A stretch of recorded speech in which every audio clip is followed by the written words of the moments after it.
మహిళలు మహారాణులు మీ ఓట్లతోనే మా విజయ అవకాశాలు. అక్కల్లారా చెల్లెల్లారా మీ ఓటు మాకే వేయండి, మీ ఇంట్లో వాళ్ళందరి ఓట్లు మాకే వేయించండి అంటూ స్థానిక ఎన్నికల్లో పోటీ చేసిన అభ్యర్థులు మహిళల చుట్టూ తిరుగుతున్నారు. ఏ పల్లెలో చూసుకున్నా సగానికి పైగా ఓట్లు మహిళలవే కావడంతో వాళ్ల ఓట్లే ఈ ఎన్నికల్లో కీలకంగా మారాయి.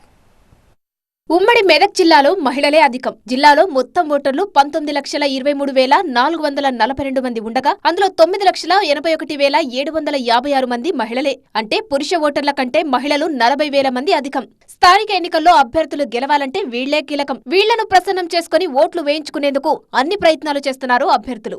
మహిళా ఓటర్లను ప్రసన్నం చేసుకోవడానికి అభ్యర్థులు నానా ప్రయత్నాలు చేస్తున్నారు. మహిళా ఓటర్లను మెప్పించగలిగితే గెలుపు అవకాశాలు మెండుగా ఉంటాయని నాయకులు భావిస్తున్నారు. పార్టీలతో సంబంధం లేని ఎన్నికలు అయినప్పటికీ ప్రధాన రాజకీయ పార్టీలన్నీ ప్రత్యేక ప్రణాళికలను రూపొందిస్తున్నాయి. చాలా చోట్ల ఆత్మీయ సమ్మేళనాలతో పాటు పార్టీ నాయకులు కార్యకర్తలతో విస్తృత స్థాయి సమావేశాలు నిర్వహిస్తూ ప్రచారం చేస్తున్నారు. ప్రతి గ్రామంలో ఓటర్ల జాబితాలను జల్లెడపడుతున్నారు. కుల యువజన సంఘాలు, ద్వితీయ శ్రేణి, మండల, గ్రామ స్థాయి నాయకులతో పాటు మహిళా సంఘాలను ప్రసన్నం చేసుకునే దిశగా వ్యూహాలు పన్నుతున్నారు. అభ్యర్థులు ఇంటింటా తిరిగి ప్రచారం చేయడంతో పాటు మహిళా సంఘాలను ప్రసన్నం చేసుకుంటే గంపగుత్తగా ఓట్లు పడతాయని అభ్యర్థులు ఆలోచిస్తున్నారు. ముఖ్యంగా పొదుపు సంఘాల లీడర్లు అనుకుంటే ఇతర సభ్యులను ఒప్పించి తమకు అనుకూలంగా ఓట్లు వేయిస్తారని భావిస్తున్నారు. గతంలో జరిగిన ఎన్నికల్లోనూ ఇదే పంథాను అనుసరించి గెలిచిన వాళ్లు ఉన్నారు. మహిళా సంఘాల సమావేశాల్లోనైనా, వ్యవసాయ పనులకు వెళ్లిన చోటైనా పాజిటివ్ ప్రచారం రావాలంటే మహిళలతోనే సాధ్యం. అందుకే మహిళలను తమ వైపు తిప్పుకోవడంపైనే అభ్యర్థులు ప్రధానంగా దృష్టి పెట్టారు. మరి ఈసారి పల్లెపోరులో మహిళలు ఎవరికి పట్టం కడతారో